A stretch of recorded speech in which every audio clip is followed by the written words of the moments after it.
Hello, I'm Kads, and welcome to today's video. So of course, today we are going to be pulling some void shards because it is 2x voids and there is a champion chase, which means there is a legendary tome up for grabs. But since it's been a while since my last video, there are a couple of things going on in the game that I feel like I should mention. First off, as you all probably know or should know, there is a fusion coming up starting next Thursday, and so there is a fusion warm-up event starting, or that started already for that, and so it's going to go on for the next 3.5 days, at least at the time of this recording, and it's artifact enhancement, so you can just make sure to level up a little bits of your gear and get enough points each of the days to get some free rewards up to an ancient shard. As you might guess, my focus has been on the champion training event here, so I'm working on getting my 3,000-ish points a day for the 5-day event, so all the way out to the legendary tome, because that is the goal. But we do also get a void shard and an immortal soul stone along the way, which is pretty nice. The last event, of course, is the Path of Vengeance, ending later tonight, and I didn't make a dedicated video about this, but you guys already know from my perspective that any one of these heroes paths that has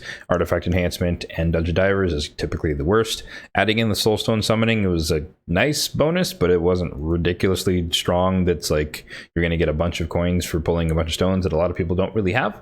So 100 per mortal is not really enough, I guess, is the crux of that. So if we scroll down, you can see the path that I took, and as you might suspect, we went for the legendary tome. We're about 600 points away from getting that bad boy. But yeah, I don't really care personally about the Artax souls. I do use them for Hydra and Ice Golem normal mode. I tried them out in hard mode, and I couldn't get a 100% win rate on that team, so I went back to stage 25 on normal mode. But seeing as how in both of those instances, having a 1-star blessing is enough to place Brimstone often enough, particularly in the Ice Golem, where he has one active ability that he uses at the start of the fight or start of wave 3, and he never uses it again because we take enough turns to lap him. And so it's really not make or break for my teams.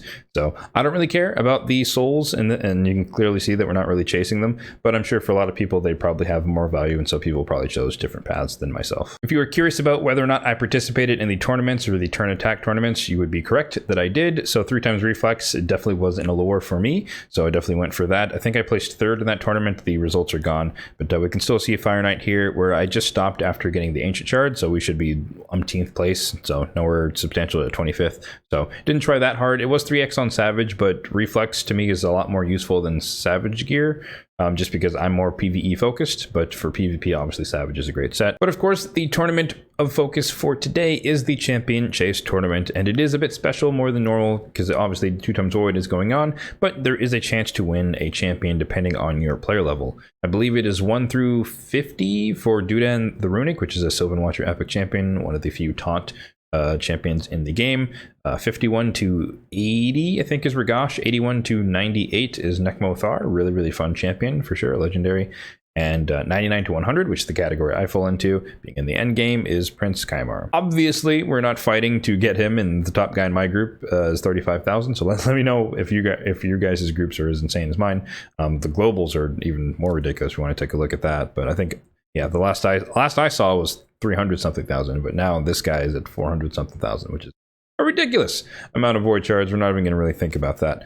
But nonetheless, I'm not trying to win my group. I do have a decent amount of void shards, which we'll see in a second, but I don't ever compete for anything like that. I think it's just whale territory, and I'm not a whale, and so it's just not applicable to me. So since I did hint at it, let's start off with the shard count going on right now. You can see that I have 501 ancient shards, which is a lot more than I thought. Honestly, I haven't looked at that for a while. 220 on the void shards, which we'll be dipping into today, and 63 on the sacred shards. Now, as I did mention, there is a fusion starting next week, so a lot of people probably won't be pulling for 2x voids, although in my opinion it shouldn't really matter. Let me pull up something for you guys real quick. But the fusion plan will be completed once the calendar is out officially on Thursday. But nonetheless, I kind of have it prepped as far as the format going. The main thing to see here is that the fusion should cover the 10x, that will be that opening weekend, and then it will also overlap with 2 times ancients. So realistically, you will only need maybe some void shards, but mostly sacred shards to do the summon rush. And it is a hybrid style fusion, kind of like Brogni and Lanotharil and I think Sigmund the High Shield as well. So there's only been 3. So it is the one of the hardest, I should say, forms of a fusion, because you literally have to do everything. And if you miss any of the epic fragments, you miss the fusion entirely, and there's not really a way that you can fix it aside from pulling the epic from a shard, which is not very likely. But anyway, the main point is that a lot of people are saying you probably should save your voids, and there is some merit to that. However, I think sacreds are more important for summon rush purposes, and you can probably be a little bit more liberal with your void shards because the fusion will not encompass 2 times voids. Switching now to my other lovely spreadsheet. This is of course the mercy tracker, because I do like to share that with you guys so you guys know the reasons behind why I pull at certain times and why I don't.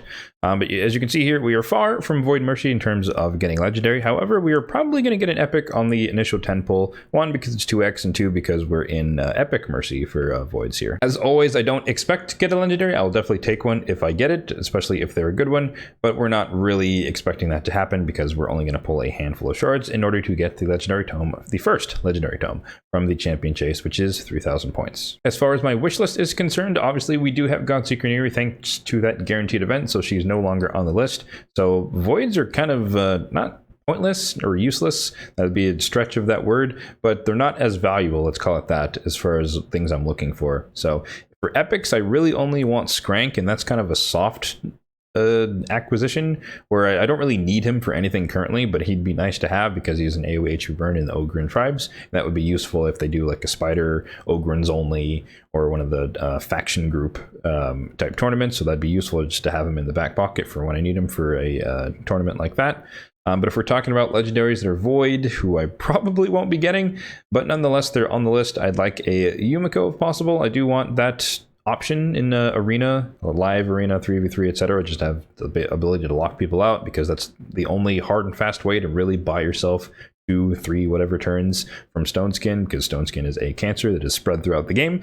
But I digress. I still think Chogger would be pretty cool to have for the Sand Devil. I think he's an upgrade relative to Muckstalker, but I still plan to use Muckstalker for my own personal team.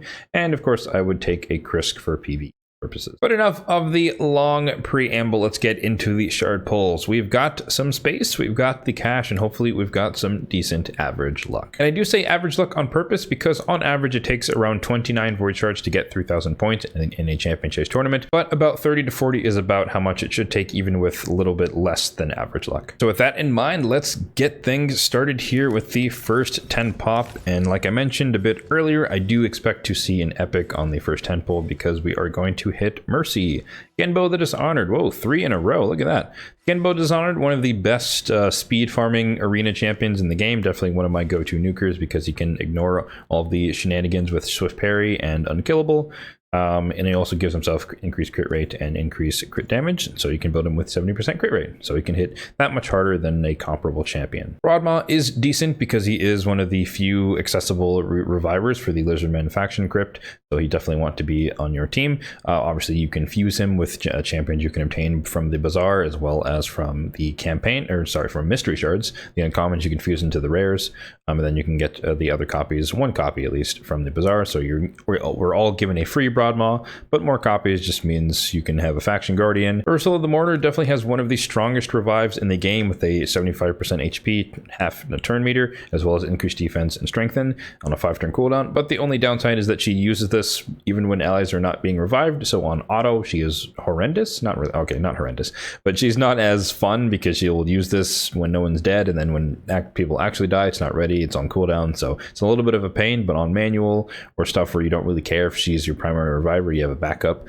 then she can definitely do some work. But increased attack and decreased attack on the same ability on a void champion is also pretty neat, and then a little bit of turn meter decrease on the A1. She definitely does like to read, so be forewarned if you do want to book her, because that A2 just sucks them all in. And Drissi is quite a neat champion. She has a little bit of a mini Necrit type ability here. Unfortunately, she has to take a turn, so it's not automatic, so she's definitely a step down, and does have a cooldown as well. But she does have this pretty decent ability that I'm willing to test myself. I did recently slap some gear on her, potentially going to be used in live arena, because I do believe that decreasing the duration of all enemy buffs by 2 turns, which is 100% chance here on the A3, will not get you polymorphed because you're not removing the buff, you're simply decreasing the duration. I'm open to being wrong if anyone knows anything better, then I will have wasted some gears and chickens. But nonetheless, I do want to try that out and just see if I can combat some of the polymorph champions who buff up a lot and in the buff meta that we have going on right now, and see if she can just kind of be a buff stripper. So build her like a Madame Sarah's type of build. The other thing to note is that on her A2, she does have this relatively unique ability to stun a target for 2 turns if they don't have any active buffs. And again, she is void, so you can't weak hit.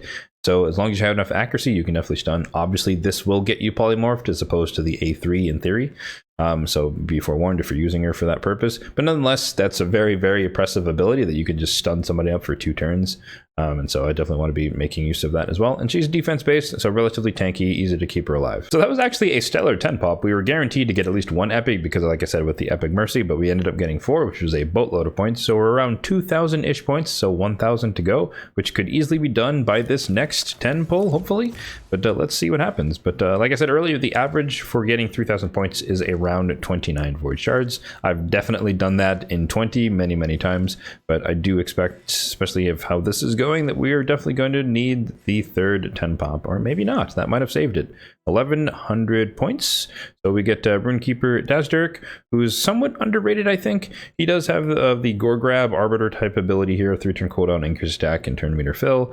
But he does also have this cool ability here that's kind of annoying if you're not ready for it, but it's a full cleanse. There's no block debuffs, but he puts continuous heal as well for allies that have a debuff removed. So it's definitely a full cleanse. People definitely run him in Stone Skin, so if you're not ready for it, you stun everybody up or you control them and he just cleanses it all off because he's immune. He can definitely sneak up on you. So be warned if you do see him, don't underestimate him. He is one of the cleansers in the game. As far as the rares are concerned, Bellower is a good mention because he's excellent in a stun set. He has an AoE on all abilities, and he has some pretty useful debuffs. They're weak versions. Well, I guess on the A1's block active skills, like a 30% chance, which is pretty strong, honestly, for an AoE A1. But he does have the weak version of decreased defense and decreased attack, so not reliable as far as a debuffer is concerned, but he can definitely do the job, especially in faction crypts or secret rooms where you need void rares or just rare champions, rare attack, and I think he's a support. Yeah, rare support champion, something like that. Rowan, not really much to say about her. Really old school champion who probably needs another buff. She's been buffed many times, but basically limited to maybe clan boss because she's like a decent single target poisoner, but not much more than that. So we were a bit on the luckier side, and so it only took 20 void shards. We got a lot of epics, and we get all of the juicy rewards here on the right, including the legendary tome, which was the goal. So 20 shards is all it took to get the 3,000-ish points, and we are done with this shard pull session. Alrighty, so that's going to do it for today's video. So the things of note as far as the shard pulls are concerned, we did get 1 new champion, which is Runekeeper Dazdirk, and did not have him on my account, but the rest of the champions were just a shuffling around of my faction guardians. I do expect to return to my normal cadence as far as making content on the channel, starting with most likely the fusion that starts on Thursday. As always, if you did enjoy this video, then be sure to hit that like button down below. We are also on the road to 1,000 subscribers, so if you did enjoy the content, be sure to subscribe to the channel as well for more content just like this one. Thanks for watching, and have a good one.